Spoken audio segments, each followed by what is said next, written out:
Okei, jatketaan osioon 2, eli jatketaan aineistokysymyksistä. Kysymys numero 11. Mikä seuraavista väittämistä pitää paikkansa tekstin ja kuvion 4 perusteella?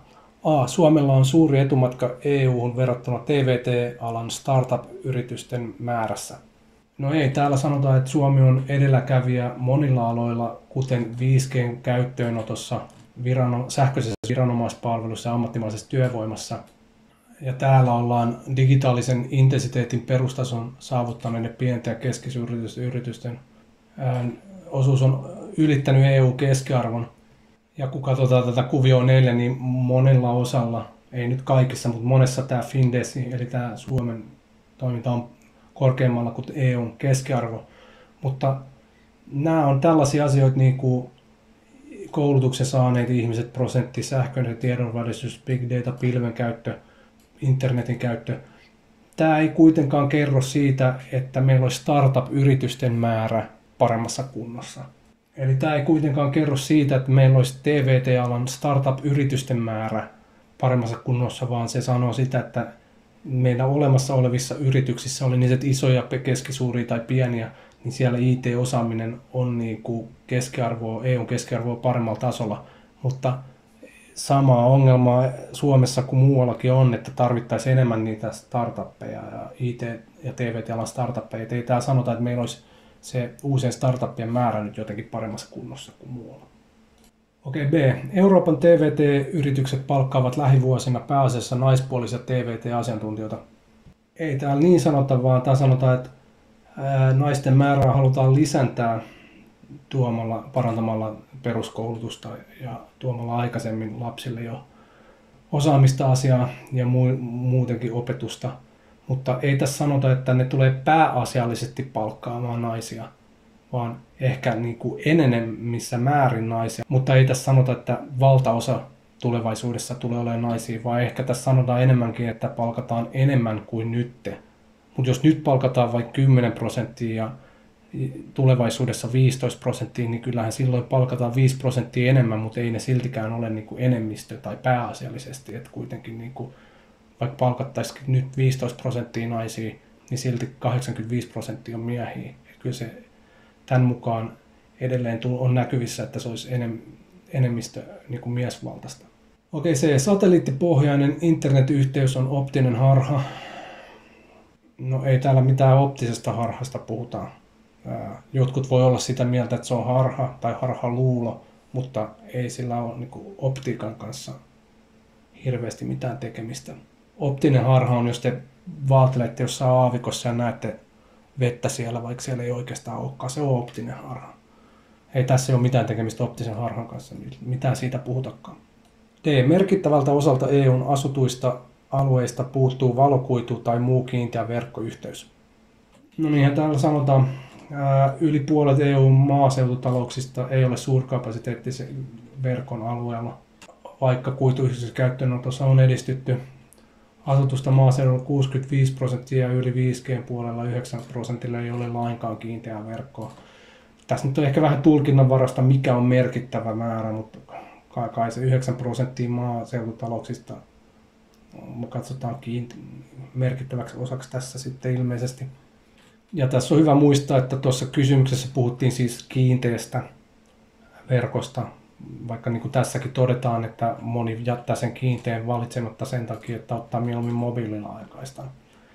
Eli huomatkaa nyt tarkkaan lukea, mitä kysymyksessä kysytään. Kysymyksessä kysyttiin nimenomaan kiinteätä verkkoa, ja näinhän se on. Jos puhutaan pelkästään kiinteästä, niin joo. Okei, 12. EUn ulkopuolella valmistettujen puolijohdeiden suurin ongelma piilee tekstin mukaan pääasiassa siitä, että a. Eurooppalaiset toimijat joutuvat kilpailemaan muiden alueiden, kuten USA ja Kaakkois-Aasian ostajien kanssa. B. Puolijohdeiden kuljetuskustannukset ovat korkeat eurooppalaisille yrityksille. C. Toimitusketjut ovat alttiita sekä taloudellisille että poliittisille riskeille kansainvälisessä liiketoimintaympäristössä. D. Puolijohdeiden hinta nousee merkittävästi, jos euron arvo alenee Kiinan juaniin verrattuna. No tässähän siitä puhutaan. Toimitusketjut ovat globaaleja, keskittyy Aasian maihin, mikä tekee toimitusketjusta pitkiä ja riskialttiita. EUn aseman vahvistaminen, puolijohdeiden kestävän toimitusketjun rakentaminen EUn sisällä on suuri haaste, joka vaatii investointeja. Eli Ei tässä sanota, että me joudutaan kilpailemaan ostamisesta aasialaisten kanssa, vaan tässä puhutaan nyt siitä, että niin kuin tässä sanotaan, toimitusketjut ovat pitkiä ja riskialttiita ja meillä ei ole ilmeisesti rahaa investoida niiden valmistamiseen täällä, mutta kyllä meillä niinku, tässä ei mikään tavallaan sano, että me voitaisiin nyt kuitenkin ostella niitä sieltä Aasiasta, että me joudutaan kilpailemaan aasialaisten kanssa niiden ostamisesta. Että ongelma on nyt enemmänkin siinä, että meillä ei ole investointeja rakentaa tänne omaa tuotantoa. Että tässä nyt esimerkiksi puhuttiin kuljetuskustannuksista. Ei ne ole kuljetuskustannukset, mitkä on korkeat, vaan ne investointikustannukset, että alettaisiin tänne valmistaa omia puolijohdetehtaita. Ja tämä D nyt ei ainakaan pidä paikkansa. Jos ne valmistetaan Aasiassa ja euron arvo nousee, niin silloinhan me saadaan niitä halvemmalla kuin ennen. Tämä on niinku muutenkin väärin. Sen lisäksi, että tätä ei sanottu siellä materiaalista tätä D:tä. Okei, kysymys 13. Teksti ja kuvio 4 mukaan EUn digitaalisen kehityksen suurin ongelma väestön ikääntymisen kannalta on se, että A. Ikääntyneillä ei ole mahdollista käyttää tavallista verkkokauppaa tai hakukoneita edistyneempiä verkkopalveluita. B. Ikääntyneiden tiedot ja taidot eivät riitä saatavilla olevien palveluiden käyttöön. C. Maaseudun verkkoyhteydet ovat puutteellisia verrattuna taajama-alueisiin. D. Kohtuuhintaisten kotitietokoneiden saatavuus on heikko puolijohde-ongelman vuoksi. No, tämä A nyt on vähän semmoinen, että tuossa puhuttiin aikaisemmassa kysymyksessä jo. Eli tuohan voi olla ihan totta, että näitä verkkokauppoja ja hakukoneita ei ole tehty silleen kunnolla ikääntyneempiä varten, että ne voisi huomioida siinä paremmin, mutta ei siellä tekstissä puhuta siitä varsinaisesti mitään. Että siellä puhutaan nyt oikeastaan tästä, että niitä pitäisi kouluttaa paremmin tai syytetään siitä, että ne ei osaa riittävän hyvin ne ikääntyneet näitä asioita ja pitäisi kouluttaa paremmin. Et siitä siellä on niin kuin lähinnä puhuttu. Maaseudun verkkoyhteydet on puutteellisia taajama-alueisiin, niin siellä kyllä sanotaan, mutta se nyt ei väestön ikääntymisen kannalta ole se suurin ongelma. Vaikka toki joku voisi ajatella, että tämä pitää paikkansa, jos ajattelee, että ikääntyneistä suurempi osa asuu maaseudulla ja nuoremmista isompi osa kaupungissa. Näinhän voisi päätellä sitten tavallaan, mutta ei sitä tekstissä näin sanota. Ja muistakaa näissä aineistokysymyksissä, että näissä aineistokysymyksissä vastausten pitää perustua vain ja ainoastaan siihen tekstiin, että omaa tietämystä ei voi käyttää ja ei oikeastaan ilmeisesti hirveästi omaa päättelyykään. Kohtuuhintaisten tietokoneen saatavuus on heikko puolijohde-ongelman vuoksi. Ei vaan puolijohde-ongelma oli nyt sitä, että toimitusketjut on heikkoja, ei heikkoja, mutta epästabiileja ja meillä ei ole varaa tehdä itse näitä kalliita investointeja ja alkaa valmistaa puolijohteita. Vaikka täytyy kyllä sanoa, että toi A on vähän semmoinen, että se voisi tietyllä tavalla mieltää niin oikeassa vastaukseksikin, vaikka nyt toi B nyt on ehkä vähän selvemmin sitten kuitenkin se oikea vastaus. Toisaalta tuossa A:ssahan siellä tekstissähän puhuttiin siitä, että niillä on ongelmia käyttää verkkokauppaakaan. Et sinänsä, että tässä sanotaan mitään muuta kuin verkkokauppaa tai hakukoneet, niin jos nyt ruvetaan niin kuin ihan viilaa pilkkuun, niin siellä tekstissähän puhuttiin nyt siitäkin, että niillä on vaikeuksia käyttää nyt edes verkkokauppaa. Mutta joo, mennään kysymykseen 14. Eräs professori totesi sijoittamisesta Viisas Rahalehdessä, hajauttamisen laajuuteen vaikuttavat ennen kaikkea sijoittajan ikä ja riskinkantokyky. Mitä nuorempi henkilö ja pidempi sijoitushorisontti on kyseessä, sitä isommalla painolla voi olla mukana osakemarkkinoilla. Kun ikää tulee lisää, saattavat korkosijoitukset houkutella enemmän. Mikä seuraavista väittämistä pitää paikkansa? A. Hajauttamisella viitataan usein sanontaan laita kaikki munat samaan koriin. Maailman varakkaimmat henkilöt ovat tehneet juuri näin ja sen avulla luoneet suuria omaisuuksia. No, laita kaikki munat koriin on täysin päinvastainen kuin mitä hajauttaminen on. Hajauttaminen on laitanut monen eri paikkaan. Vaikka toi toka osa kyllä tavallaan voikin pitää totta, että on osa maailman varakkaista henkilöistä on tehnyt juuri näin, että on rikastunut sellaisella yhdellä isolla tai muutamalla isolla arvauksella. Mutta joo, toi eka osa laita kaikki munat koriin on täysin päinvastaista kuin mitä hajauttaminen tarkoittaa. Okei, B. Perinteisten sijoitusperiaatteiden mukaan sijoitussalkun suhteellista riskiä kannattaa kasvattaa sijoittajan iän karttuessa. Selityksenä tähän on, että palkka ja eläke yleensä nousevat iän myötä. Ei, niin kuin tämä professori tässä sanoo, niin sehän on juuri toisinpäin, että nuoremmalla voi olla mukana riskipitoisemmissa asioissa ja sitten kun tulee enemmän ikää, niin tällaiset vakaammat korkosijoitukset voi houkutella enemmän. Eli oikeastaan täysin päinvastaista kuin mitä tässä B-kohdassa sanotaan. Ja muutenkin sellainen yleisperiaate on, että vanhempien ihmisten kannattaa pitää sellaisia stabiileita investointeja, nuoremmilla on varaa hävitä rahaa enemmän. Okei, C. Korkosijoituksia ovat esimerkiksi määräaikaiset talletukset, rahamarkkinarahastot ja obligaatiot. Riskiä pohtiessa kannattaa huomioida, että jo liikkeeseen lasketun kiinteäkorkoisen obligaatioarvo laskee, jos korkotaso nousee. Joo, tämä on totta. Mun mielestä tämä on kyllä vähän huono kysymys siinä, että tässä tavallaan nyt pitäisi tietää tällaisia asioita, niin kuin että kiinteäkorkoisen obligaation arvo laskee, jos korkotaso nousee. Ei sitä sanota tässä kysymyksen pohjustuksessa, eikä mun tietääkseni myöskään. En ole nyt varma, kerrotaanko niin kuin kokeen materiaalissa tätä asiaa. Siis kaikki, mitä tässä sanotaan, on totta kyllä, mutta mä en vaan tiedä, jos ei niin kuin tiennyt näitä asioita, millä sen niin kuin päättelee, mutta joo, kyllä määräaikaiset talletukset, rahamarkkinastot ja obligaatiot, niin kuin tämä proffa tää sanoo, niin nämä on näitä korkosijoituksia. Mutta mun on kyllä nyt vaikea sanoa, miten tähän olisi osannut vastata ilman, että tietää nyt vähän enemmän. Niin kuin, jotenkin tässä puhutaan obligaatioista. Niin mä en nyt osaa sanoa kyllä, että mihin niin kuin materiaaliin, niin kuin joko koealueeseen materiaaliin, yhteiskuntaoppi 2 materiaaliin tai kysymyksessä annettu asia olisi pitänyt tukeutua tietää tämä asia. Mutta joo, tämä on siis nimenomaan näin. Okei, D. Riskinkantokyvyllä tarkoitetaan samaa kuin riskihalukkuudella. Mitä korkeampi riski, sitä korkeampi toteutunut tuotto. Ei. Riskinkantokyky on se, että kuinka paljon sä pystyt kantaa riskiä. Riskihalukkuus on se, paljon sä haluat ottaa riskiä. Ne ei ole ihan sama asia.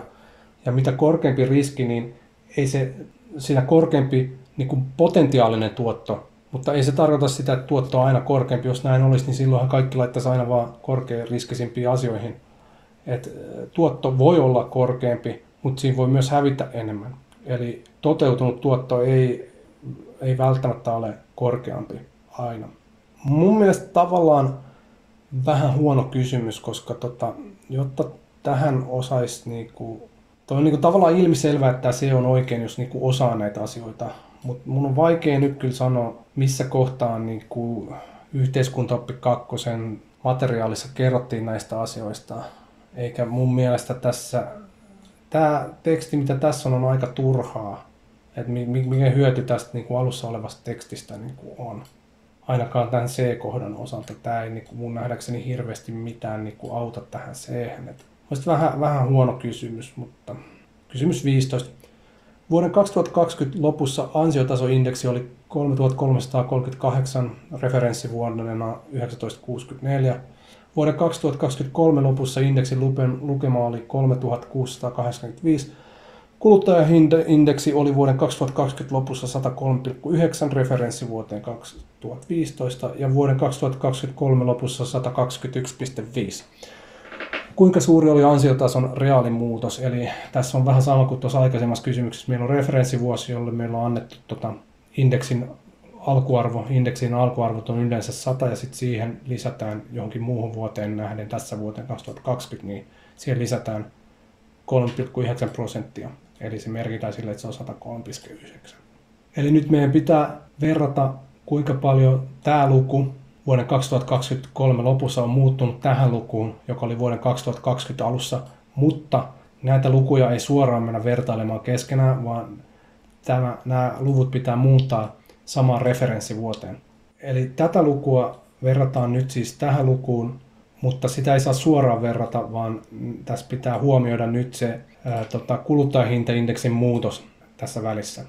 Eli meidän pitää nyt muuttaa tämä vuoden 2023 luku vuoden 2015 hintatasoon ja sitten samoin muuttaa tämä vuoden 2020 luku vuoden 2015 hintatasoon ja sitten niitä muunnettuja lukuja, eli siis reaalilukuja, eli inflaatiolla korjattuja lukuja, niin niitä verrataan nyt sitten keskenään toisiin. Eli lasketaan nyt ensin paljon tämä vuoden 2020 lukema oli, eli se oli 3685, niin nyt se kuluttajahintaindeksi vuoteen 2015 nähden se oli noussut 121,5, eli siis siinä on 21,5% nousua vuoden 2015 verrattuna. Eli meillä on joku arvo, mikä se olisi oikeasti X, merkataan sitä nyt X:llä. X:llä on joku arvo, mikä sillä olisi vuoden 2015 hinnoilla, niin nyt kun se nousi 1,215%, niin silloin siitä tuli tämä 3685. Eli se, mikä se olisi se hinta vuoden 2015 hinnoilla, niin siihen on tullut näin paljon inflaatiota ja sitten me päädytään tähän nimelliseen arvoon, mikä meillä on annettu. Niin nyt me pitää ratkoa tämä X, niin sehän on ihan yksinkertainen jakolasku, se on 3685 jaettuna 1215. Eli 3032,92. Eli tämä on nyt se ansiotason indeksin arvo, kun se viedään vuoden 2015 hintatason mukaiselle hinnalle. Eli siitä otetaan pois tämä 21,5% inflaatio. No sitten sama juttu vuoden 2020-luvuille. Eli vuonna 2020 niin se indeksin arvo oli 3338. Niin nyt tehdään sama juttu, merkitään nyt vaikka Yllä sitten varsinaista vuoden 2015 palautettua hintaa. Eli mikä toi 338 olisi vuoden 2015 hinnoissa? No täällä meille kerrotaan, että se oli 103,9 vuoteen 2015 nähden. Tämä on noussut nyt 103,9. Se on noussut satasesta 103,9, eli 3,9% nousua siihen. Eli meillä on joku Y, ja kun se nousi 3,9%, eli 1,039, niin siitä tuli nyt sitten tämä 3338. Niin nyt samalla lailla pitäisi ratkoa toi Y tosta, eli se on taas tämä sama jakotoimitus Y on 3338 jaettuna 1,039, eli 321270. Eli nyt me siis verrataan tätä numeroa tähän numeroon. Nämä on nyt ne inflaatiokorjatut numerot, ja näitä pitää nyt verrata keskenään. Eli paljonko toi on muuttunut. Se oli vuonna 2020 noin paljon, ja vuonna 2023 se oli noin paljon, niin paljonko siihen tulee muutosta. No yksinkertainen prosenttilasku se on 3032,92 miinus 3212,70 jaettuna 3212,70. Eli mitä siitä tulee? No kerrotaan vielä satasella. Eli 5,59, eli mitä toi nyt pyöritään 5,6. Eli joo, miinus 5,6. Periaatteessa helppo, mutta tässä kokeessa ilmeisesti nyt tykätään näistä hintaindekseistä, että näitä pitäisi osata alkaa laskea tässä, mitä mun mielestä ei ole vähän aikaan ollut näissä kokeissa, mutta no nyt kun te näette, miten tämä tehdään, niin toivottavasti hyvin selkeää. Okei, kysymys 16. Mikä seuraavista väittämistä pitää paikkansa? Eli A. Tasaverossa kaikki veronmaksajat maksavat saman määrän veroja. Ei, vaan tasaverossa kaikki maksaa sen saman prosentin. Eli ALV esimerkiksi on sama prosentti kaikille veroa. Okei, B. Progressiivisessa verotuksessa suurituloisten veroaste on korkeampi kuin pienituloisten, mutta marginaalivero on kaikille sama. Eka osa lausetta oikein, toka ei.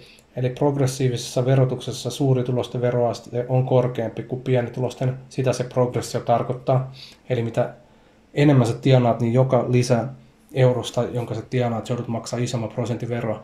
Mutta marginaalivero, nyt pitää siis tietää, mitä sana marginaalivero tarkoittaa. Eli marginaalivero on se lisäys sen edellisen päälle. Eli se marginaalivero nimenomaan nousee niille suurituloisille. Eli suurituloisille marginaalivero on korkeampi kuin pienituloisille. Okei, C. Verotus on yksi keino vähentää tuloeroja. No, niin kai sitten kai se on yksi niistä vaikutuksista. Riippuu nyt tietenkin, mitä hallitus päättää tehdä. Että jos hallitus haluaa niin kuin vähentää tuloeroja, niin joo, voi se sitä tehdä verotuksella. Esimerkiksi just progressiivisella verotuksella, jos se on sitten se tavoite. D. Valtion keräämiä tuloveroja käytetään kaikkien kansalaisten hyväksi tasapuolisesti. Ei. Jos se valtio on vaikka diktatuuri, niin eihän siellä nyt varmaan käytetä niitä veroja tasaisesti. Et miettikää nyt vaikka Venäjää, että käytetäänkö siellä nyt sitten veroja tasaisesti kaikkien hyväksi. Voisi väittää, että siellä verot menee niin kuin oligarkkien taskuun. Ja ei se välttämättä muutenkaan niin kuin toimivassa demokratiassa voi olla. Se voi olla, että niitä veroja käytetään enemmän köyhien hyväksi kuin rikkaampien hyväksi. Että ei se välttämättä edes hyvin toimivassakaan valtiossa välttämättä käytetä tasapuolisesti kaikkien hyväksi, vaan sitä voidaan käyttää esimerkiksi enemmän heikkotulosten auttamiseen kuin rikkaiden, ja sitten taas toisinpäin jossain Venäjällä, niin siellähän suoranaisesti ryöstetään kaikilta ja annetaan kaikki rikkaille. Kummin päin vaan, niin voidaan löytää esimerkkejä, kun toi ei toimi. Noin. 17. Mikä seuraavista vaihtoehtoista pitää paikkansa? Sääty-yhteiskunnan ominaispiirteisiin kuului säätykierto, jolla tarkoitettiin alempiin säätyihin kuuluvien henkilöiden aatelointia. No niin, tämä nyt on vähän semmoinen kysymys, että mitä meinataan niin kuin ominaispiirteillä. Et sääty-yhteiskunnassa on yleensähän, niin kuin, sä synnyt johonkin säätyyn ja se on aika vaikeaa päästä toiseen säätyyn. Sitä kyllä niin kuin tapahtui. Eli kyllähän siellä niin kuin varmastikin aateloitiin välillä ihmisiä, jotka oli alemmissa säädyissä, mutta oliko se ominaispiirre vai onko se enemmänkin niin kuin poikkeustilanne, että näin kävi? Niin ehkä tuossa nyt haettiin ehkä enemmänkin sitä, että sääty kun yhteiskunnan ominaispiirteisiin kuuluu enemmänkin se, että sä pysyt siihen säädyssä, missä sä oot ja sieltä ei niin hirveästi noustu muualle päin. B. Maanviljely tehostui keskiajalla, kun käyttöön otettiin kolmivuoroviljelyksi kutsuttu viljelytapa. Tässä viljelytavassa kylvettiin 3 vuoden sykleissä erilaisia kasveja, esimerkiksi vehnää, kauraa ja papuja. Eli eka lause on oikein, toka ei. Siinä kylvettiin vuorovuosina syysviljaa, kevätviljaa, 3. vuotena pelto oli kesannolla. C. Voimakas väestönkasvu johti keskiajan loppupuolella tilanteeseen, jossa sekä viljelyskelpoinen maa että metsät hupenivat Keski-Euroopassa. No joo, siellä loppupuolella alkoi olla sitten taas tätä eroosiota. Se on toistuva teema, mikä tulee eroosiota, kasvituotanto heikkeni. No ilmasto vähän kylmeni, vaikka se ei nyt ehkä johtunut väestökasvusta. Mutta joo, taas se eroosio siellä loppupuolella, sellainen toistuva teema noissa aikakausissa, niin se tulee sieltä taas esille, niin joo, vissiin noin, vaikka ehkä mulla on sellainen olo, että toi vähän ehkä hatarahko valinta toi C, mutta toisaalta ei noin muutkaan mitään hyviä valintoja ole, niin näin kai sitten. D. Ensimmäiset rautakaivokset perustettiin Euroopassa keskiajalla, kun raudan käsittelytaito levisi Eurooppaan Kiinasta. No raudan käsittelytaito levisi Eurooppaan Vähä-Aasiasta eikä Kiinasta. Okei, 18. Antroposeenia on ehdotettu geologiseksi termiksi ajalle, jolloin ihmisen toiminta vaikuttaa maailmanlaajuisesti planeetan ekosysteemeihin, ilmastoon ja maankuoren. Milloin sen katsotaan alkaneen? A. Siirtymässä esihistoriasta historialliseen aikaan. B. Välittömästi paleoseenikauden jälkeen. C. Viimeisen 100 vuoden aikana. D. Neoliittisen vallankumouksen yhteydessä. Jälleen kerran tällainen kysymys, missä voi oikeasti vähän miettiä, että mitä tekemistä täällä nyt on kauppatieteiden kanssa, mutta A. Siirtymässä esihistoriasta historialliseen aikaan. Kyllähän siinä varmaan ekosysteemiin ollaan vaikutettu. Siellähän muistaakseni Hissa ykkösessä puhuttiin eroosiosta ja muista tollasista, mitä tuli, mutta oliko se maailmanlaajuisesti vai oliko se enemmän niin kuin paikallisesti? Ja en mä sitten tiedä, millä tavalla siinä hirveästi maankuoreen vaikutettiin, joten ilmeisesti toi A ei ole nyt sit se siinä mielessä oikea vastaus, että me oltaisiin maailmanlaajuisesti vaikutti ekosysteemeihin, vaikka niin voisihan sitä väittää, että näin on, sitä vaan ei tehty niinku kerralla aina samassa paikkaa, vaan että voi olla, että yhdessä paikassa oli eroosiota sitten joitain satoja vuosia myöhemmin toisessa. Että ehkä tuossa on nyt pointtina, että se ei ollut sitten. No B. Välittömästi paleseonikauden jälkeen. No ei mitään tietoa, milloin paleseonikausi on.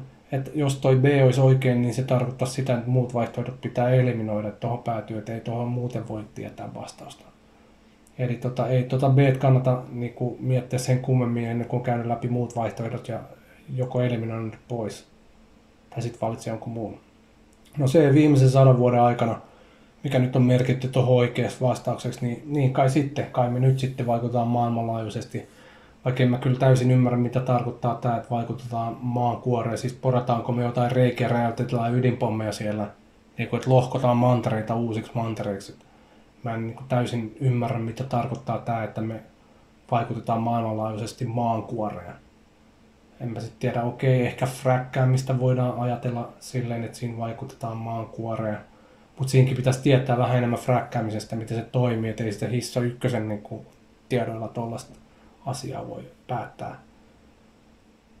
No, neoliittisen vallankumouksen yhteydessä, no, jos on sitä mieltä, että A ei pidä paikkansa, niin neoliittinen vallankumous tapahtui kauan ennen sitä, niin ei se sitten Dkään ole, vaikka toisaalta tässäkin on semmoinen, että tämä on aika niin kuin tulkinnanvarainen kysymys muutenkin, että ruvettiin neoliittisen vallankumouden yhteydessä viljelemään sen sijaan, että ihan kaikki metsästeli, mutta okei, ehkä se ei sitten ollut maailmanlaajuista, mutta aika huono kysymys kyllä, että tässä pitää nyt vetää sellaisilla tiedoilla, mitä ei opeteta Hissa ykkösessä ja tavallaan niin kuin arvata nyt toi C on se, mitä tässä haetaan, vaikka varmasti valtaosa on arvannut C, mutta silti mä en tykkää tästä, että jos pelkästään tällä tiedolla pitäisi päättää vastaus, niin kyllähän siihen niin kuin tavallaan voi perustella, miksi Akin olisi mahdollisesti oikea vastaus. Ja tuossa C-säkään mä en niin kuin täysin ymmärrä, mitä tarkoittaa, että vaikutetaan maan kuoreen.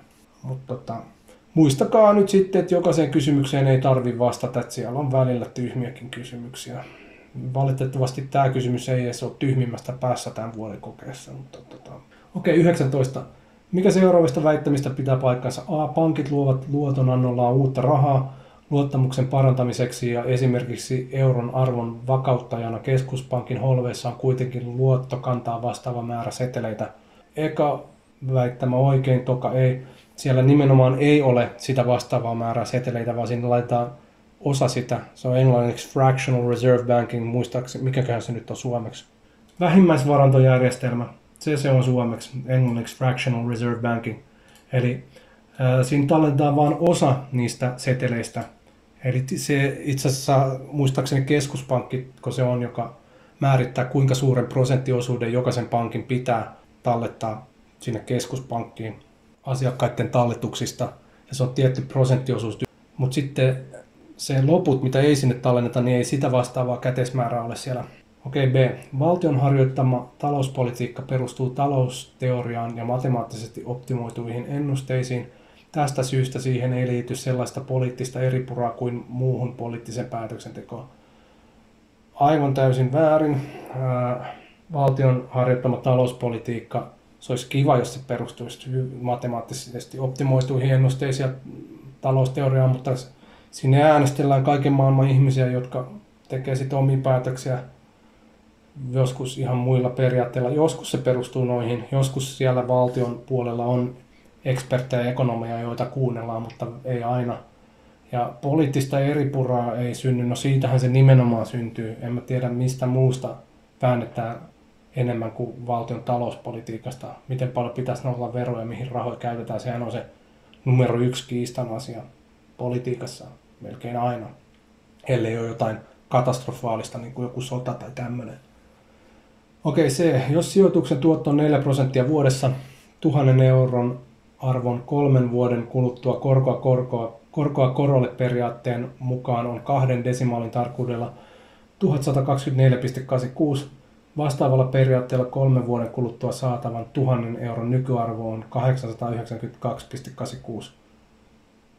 Tämä nyt on semmoinen kysymys, että ennen kuin lähtee laskemaan, niin ehkä kannattaa katsoa toi D.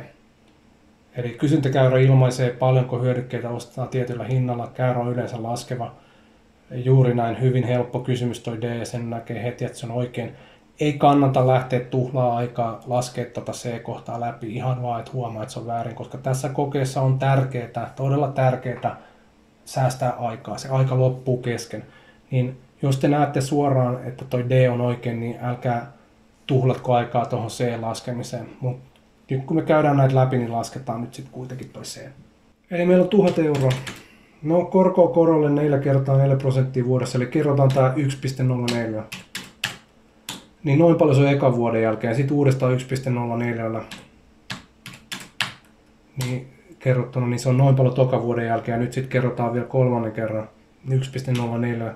Eli 3 vuoden päästä se on näin paljon, eli tämä eka osa on oikein, siitä tulee noin paljon korkoa korolle 3 vuoden aikana. Mutta sitten tehdään toisinpäin, eli diskontotaan 1000 euroa 4% 3 vuoden ajalle. Eli meillä on 1000 euroa, tämä on sama asia, mutta toisinpäin se jaetaan nyt. Eli äsken kerrottiin 1,04, niin nyt jaetaan jaettuna 1,04. Toi eka vuosi diskontattu, sitten diskontataan tokan kerran jaettuna 1,04.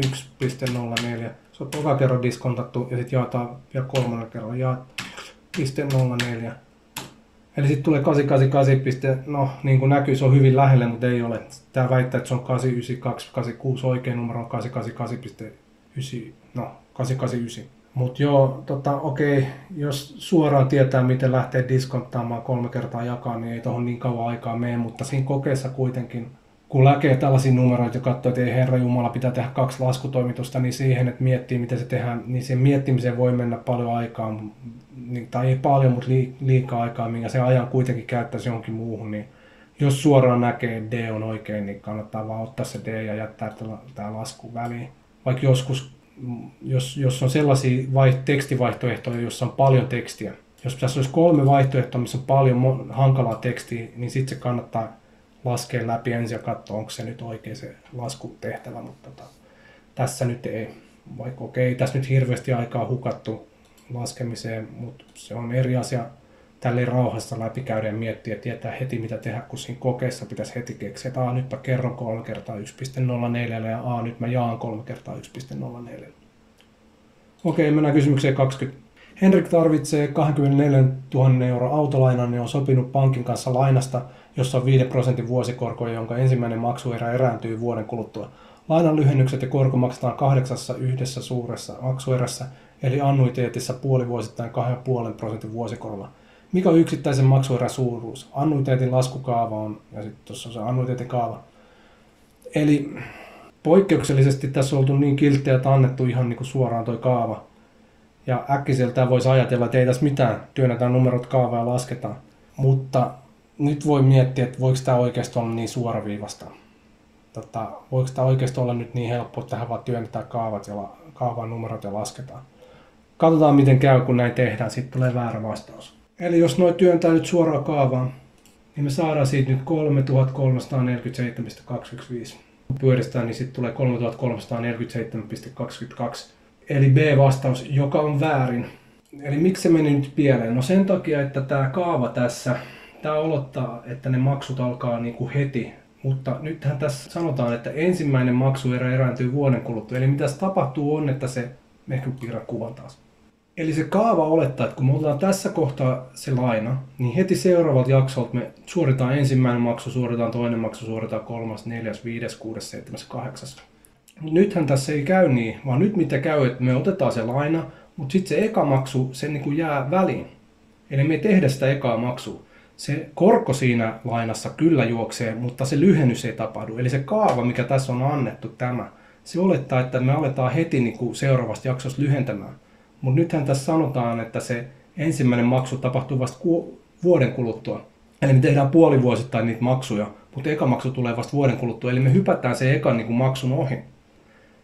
Eli mitä tässä tapahtuu on, että tämä korko nousee tämän ekan, sen lainan korko kasvaa tämän ekan lainajakson jälkeen ja sitten vasta me aletaan tekemään näitä maksuja. Eli mitä tässä pitää nyt siis tehdä on, niin meidän pitää laskea paljonko se lainan korko on, kun me sitten vihdoin siirrytään tähän pisteeseen, mistä me aloitetaan se ensimmäinen maksu. Eli meidän pitää nyt ottaa tämä lainapääoma, tämä 24 000 €, ja se on kasvanut nyt tämän 2,5% korkoa, eli 24 000, ja siihen tulee päälle 2,5%, eli kertaa 1,025, niin se on 24 600. Eli tämä on nyt se tilanne, kun me otetaan tämä verrattuna siihen alkuperäiseen, verrattuna siihen, mitä se kaava olettaa, että me otetaan tästä 24 000 ja sitten aletaan heti maksamaan, mutta nythän siinä ei käy niin. Eli nyt me siirryttiin tavallaan 1 pykälä eteenpäin ja meillä kasvoi se aina tähän 24 600 ja nyt me aletaan maksamaan. Eli nyt me sovelletaan tätä kaavaa sitten just ennen sitä ekaa maksuperiodia, mutta siinä vaiheessa se on noussut, kasvanut se laina tähän. Eli nyt kun me tehdään tuo sama laskelma kuin äsken, niin tämä on nyt niin kuin sama kaava, paitsi että nyt tässä ei ole tämä 24 000, vaan tuo 24 000 pitää muuttaa tuohon 24 600. Niin nyt siihen tulee tämä 3430,90, eli tämä C. Mutta tässä piti siis niin kuin hiffata tämä asia. Eli me otettiin se laina tossa, mutta me ohitettiin eka maksu, niin sitten siinä vaiheessa, kun me siirrytään niin kuin 1 pykälä eteenpäin ja aloitetaan se eka maksu, niin se laina on noussut tähän 24 600. Eli tämä oli niin kuin se, mikä tässä piti hiffata tässä kysymyksessä. Okei, sitten alkaa osio 3. Käydään se läpi seuraavalla videolla.